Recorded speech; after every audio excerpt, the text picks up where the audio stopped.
Hey Glam fam, hey Glam squad. I just needed some time to have some gossip, okay, before I went into this job.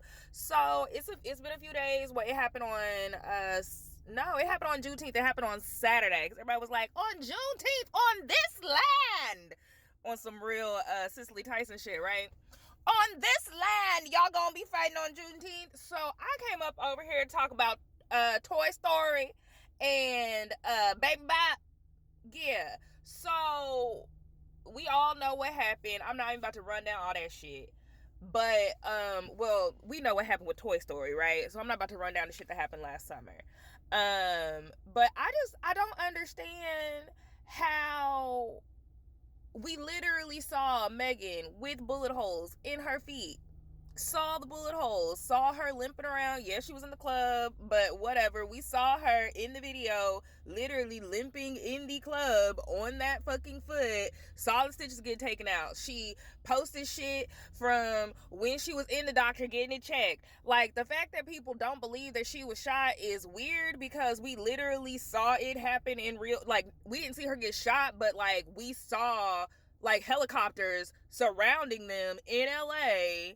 So the fact that people think she's making shit up, like, I remember like last year sometime I had like got into it with my brothers and I was like, the fact that y'all don't ever believe black women, like, it's crazy. Like, this is why I don't come home, because literally nobody believe my little black ass when I say shit happen, because if ain't nobody gonna believe somebody who is world famous and got shot in front of the whole fucking world, why the fuck they gonna believe me and what the fuck I'm talking about, you know? And that's what I was trying to explain to them. And my youngest brother was sitting there like, but did you see Tory Lanez though? But did you see it was a clone? It was this. Did you actually physically see him? They switched him out. She's just trying to do it for publicity. She's trying to blow up. Blow up? She already had motherfucking number one with Beyonce out by then. She already had the TikTok game on lock by then.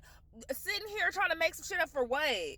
For what? Like, that didn't even make no sense. Like, the amount of mental gymnastics that people were putting themselves through to try to make it seem like she was lying was mind-boggling to me. Or other women. Literally, the weekend that it happened, I was somewhere with one of my aunt's friends, and she was like, oh, you know, she probably started some shit and or they was fucking, or they was this and they was that. And I was like, I'm a pretty big Megan Thee Stallion fan, and from everything I read, like, she's not even with that nigga. She talking to a whole different motherfucker.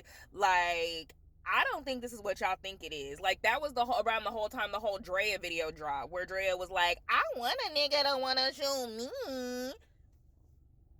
Okay, anyway, right? So fast forward, I'm still just in so much shock that people won't just accept the fact that sis was shot by this nigga from up north, right? From the six or whatever. No, he ain't from Toronto. It ain't the six. He just from up north, right? That we the North nigga, yeah, him, that little munchkin motherfucker. So it's like he shot her. He put out a fucking mixtape, whatever, literally basically told on a motherfucking self. Literally. And people still think she over here doing the shit. She made it up for clout, which is ridiculous. So fast forward to Saturday. Well, you know, the hotties already don't fuck with the baby, because one, he was over there smacking bitches, and excuse me ma'am, I don't want to call you, but he was over there smacking ladies at motherfucking concerts because they was in the way. Really, motherfucker? Don't you got security? Really? So we was already side-eyeing that nigga.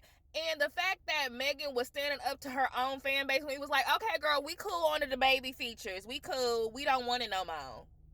We don't want it no more. And she was like, but that's my work husband. We just come up with the best shit together in the studio. And we flow so good. And da-da-da-da-da. Fast forward to the Crybaby video when they did the live when it released, right? And his homeboy called her ugly. And then all he did was click off the live. And I remember Saturday I made a tweet like basically not correcting somebody, but like elaborating on their tweet. And I was like, no. He sat there and let his nigga call him ugly and didn't correct him or nothing. And somebody was like, what he supposed to do? He's a grown man. How he gonna correct some other grown man? You could be like, hey nigga, nah, what the fuck is wrong with you? You ain't gotta sit there and chastise him, but you can look at him and be like, nigga, are you serious? I'm at work. Like, why the fuck would you say that? Like, he didn't say nothing. He literally just clicked off the fucking live, and she was just sitting there like, like, she literally was just sitting there with her mouth open because what the fuck am I supposed to say? This person that I work with, I'm defending my own fan base against this motherfucker. He letting his homeboys call me ugly on the internet. And not saying nothing. So then he does this motherfucking song with Tory Lanez. For what? For what? The fact that people are going out of their way to be like, okay, what's the feel of it? Because if people ain't really, tripping on it, I'ma still work with the nigga. That's odd.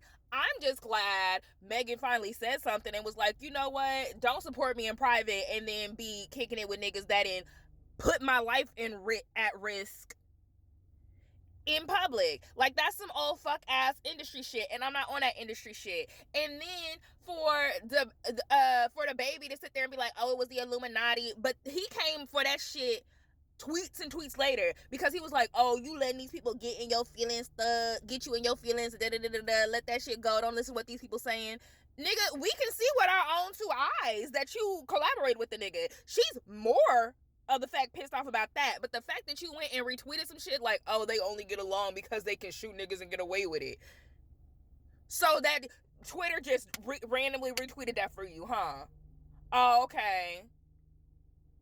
Fuck him. I'm glad she's saying fuck him, because it's been fuck him from the hotties. Because the fact that she went up against her own motherfucking fan base and was like, I'm going to keep collaborating with the nigga on some TikTok shit, and I'm going to stick with him. She was really on that shit hard. So glad we ain't got to never hear him on another motherfucking feature, because, bitch, I was tired.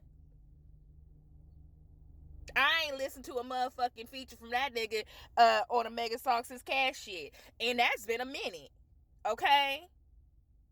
Anywho, let me get ready to go up in this job, y'all, and give me some money. Cause I'm on my cash shit. But yeah, and then I'm glad Party finally said something, because I was like, look, she didn't been had you on the arm. You finally got the public status and stuff. Nigga, you better say something. He said, don't never address her again. Don't never. He better start smacking motherfuckers. Shit, I'm tired of Megan having to defend her motherfucking self. Shit. So, follow me on TikTok, Instagram, and Twitter at Gorgeous Glamour. And for the new Glam fam, it is GLAMHER. Okay, I love you guys. Bye.